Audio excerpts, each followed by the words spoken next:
Merci Vincent pour ton invitation. Merci Christina, parce que je l'ai fait beaucoup souffrir, je vous raconterai. Non, on est très heureux de t'avoir avec nous aujourd'hui. Est-ce que tu peux nous parler un petit peu de la métropole de Lille, quelques grands chiffres? Ouais, rapidement, la métropole de Lille, c'est la métropole des Ch'tis d'abord. Ça vous dit pas grand-chose à part un film. C'est 1 200 000 habitants. C'est une métropole qui est au carrefour de l'Europe, à 1h20 de Londres, 38 minutes de Bruxelles et 1 heure de Paris, ce qui met Paris dans la banlieue de Lille aujourd'hui, avec beaucoup d'audace. J'aime bien le sens de l'histoire. Vas-y, continue. Et surtout, avec des choix, et c'est en fait tout l'enjeu de votre journée, des choix d'hommes et de femmes qui ont fait de Lille ce qu'elle est aujourd'hui. C'est-à-dire que si Pierre Mauroy n'avait pas décidé, en utilisant son pouvoir de Premier ministre, d'installer le hub ferroviaire à Lille, il n'y aurait pas Lille que vous connaissez, avec la première place des sièges internationaux économiques. Parle plus proche du micro. Ah pardon, excusez-moi. Tiens, voilà. Ça va arriver tout le monde, c'est bien. Voilà. On peut y aller? On peut y aller. Alors moi, on m'a demandé rapidement de vous parler des gouvernances des métropoles. J'ai à peu près l'impossible mission d'en parler en 15 minutes. Par contre, je vais vous parler de la ville intelligente. J'ai remis 3 rapports au gouvernement dans les années qui viennent de passer. Le premier était la gouvernance des politiques numériques. C'était de dire, au fond, de quelle manière aujourd'hui, à l'heure de la frénésie technologique et numérique que chaque territoire a initiée, de quelle manière on organise les choses avec un esprit d'intérêt général.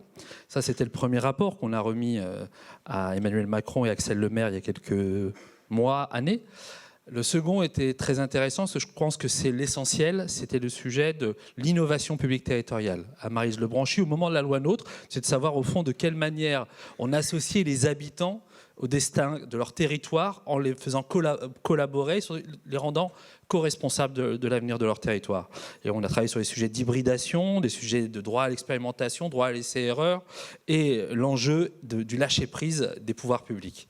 Et le troisième rapport, c'est la ville intelligente, sous un aspect particulier, c'est de se dire au fond, est-ce que la France, l'Europe, a son mot à dire dans le concert international des grands de ce monde, américains et asiatiques, qui imposent leurs règles et aussi leur manière et leur process, qui n'est pas forcément toujours au niveau des valeurs de notre démocratie, de notre République.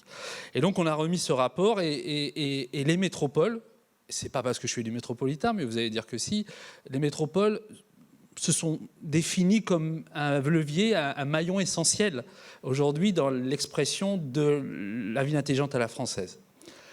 D'abord, on a vécu des transitions. Ça, je veux quand même y revenir, même si j'ai peu de temps, y revenir, c'est important.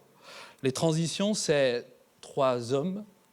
Ah, je suis désolé, 3 hommes. Le premier, c'est, vous le connaissez, Léonard de Vinci, qui, évidemment, au moment de la Renaissance italienne, a un rôle important, puisqu'il est dans l'observation, dans l'esthétique, dans la volonté de faire de la ville et des usages de la ville quelque chose d'assez agréable, ergonomique, design, on dira aujourd'hui.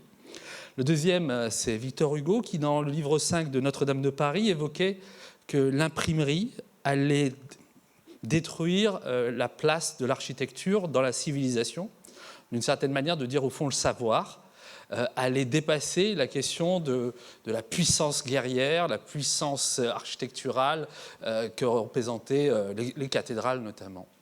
Et enfin, évidemment Maslow, qui lui au fond amène la question des usages, et ce que nous vivons de manière absolument prégnante aujourd'hui, la question des usages comme étant ce qui allait organiser notre société. Et je ne remets pas, évidemment, dans votre esprit la question du sentiment d'appartenance, le besoin d'appartenance qui, au fond, s'exprime de manière hyper puissante au travers des réseaux sociaux aujourd'hui.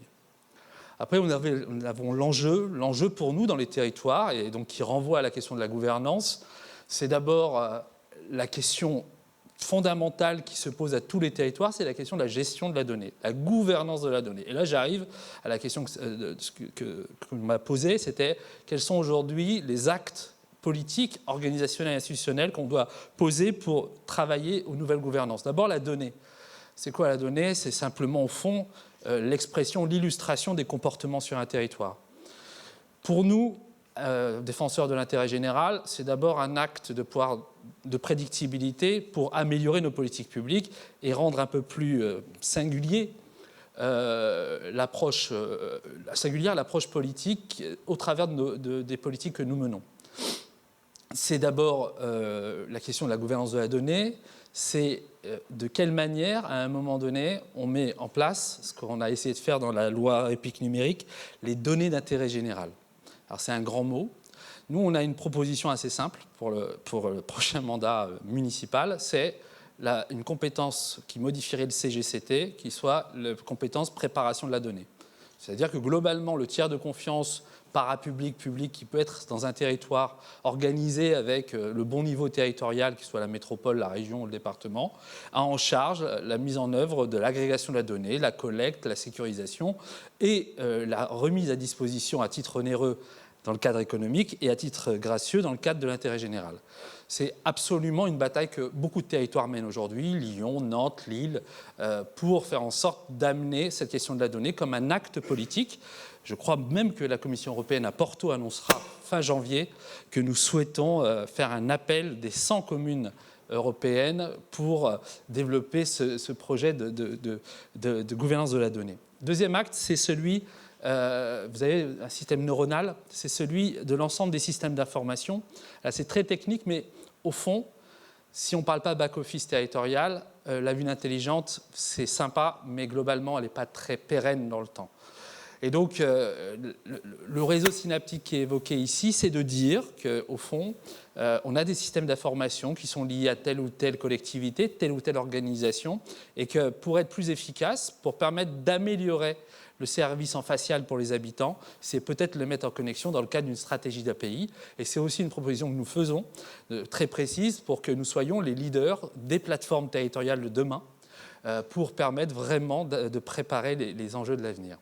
Enfin, la ruche que vous voyez, c'est pour nous essentiel, c'est qu'au fond, d'une certaine manière, dans cette gouvernance-là, on soit différent. Vous avez le millefeuille territorial, c'est quelque chose d'assez compliqué pour les citoyens, mais au fond, pour les élus, c'est pareil, c'est très compliqué. Il faut toujours chercher notre place entre ceux qui ont l'économique ou un morceau, les autres l'urbanisme.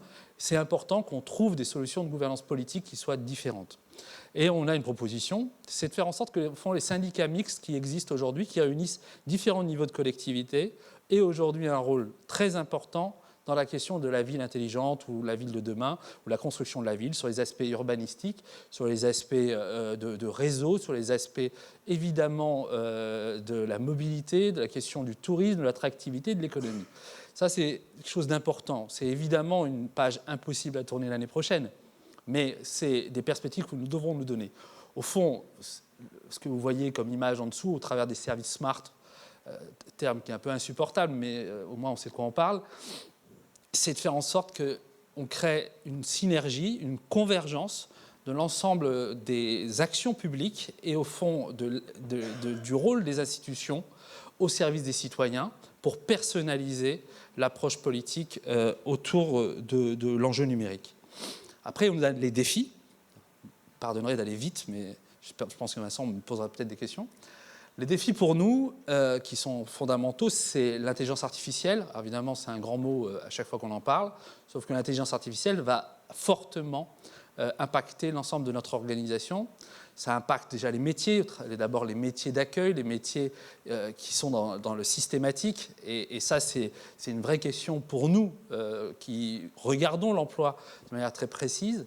La question de l'intelligence artificielle doit se poser de manière, je dirais, politique. Elle ne peut pas se poser de manière économique. Et qu'à ce titre-là, nous avons regardé avec beaucoup d'attention l'arrivée des hubs de l'intelligence artificielle sur les territoires en Europe. Et on considère qu'au fond, l'approche de recherche a prévalu face à la question de l'intérêt général. Et de quelle manière la couche d'intelligence artificielle qui permet d'aider à la décision soit au niveau que les élus, que les acteurs publics valident. Et ça, c'était dans la loi République numérique, j'y reviens pas, c'était la volonté de pouvoir vérifier les codes sources des algorithmes. C'était un gros enjeu pour nous, qui aujourd'hui n'est pas appliqué. Le deuxième élément qui est sur votre droite, c'est celui de la blockchain. des blockchains. Aujourd'hui, les blockchains sont beaucoup plus utilisés dans la finance que, évidemment, dans la gestion urbaine. Sauf que les blockchains impactent la question des transactions. Des transactions, évidemment, de la finance, on le disait à l'instant, jusqu'aux transactions citoyennes et à la démocratie nouvelle. De quelle manière, aujourd'hui, on se parle, on organise, on transmet de l'information, on transmet de la valeur, quelle qu'elle soit. Et ça, c'est vraiment essentiel que les blockchains soient un acte aussi politique. Et on souhaite qu'une compétence autour de ces sujets soit affectée à un acteur parapublic pour, au fond, vérifier quel est le rôle des transactions et pas avoir, au travers des blockchains, une manière de détourner ce que sont les enjeux du territoire. Enfin, au milieu, vous avez ce qui, aujourd'hui, fonde notre dynamisme et notre intérêt autour de la ville de demain. C'est les écoquartiers. On l'a évoqué dans la présentation précédente. Les écoquartiers, au fond, sont pour nous un acte important. Vous savez, la métropole européenne de Lille, vous ne savez pas, mais je vous le dis, est capitale mondiale du design pour 2020.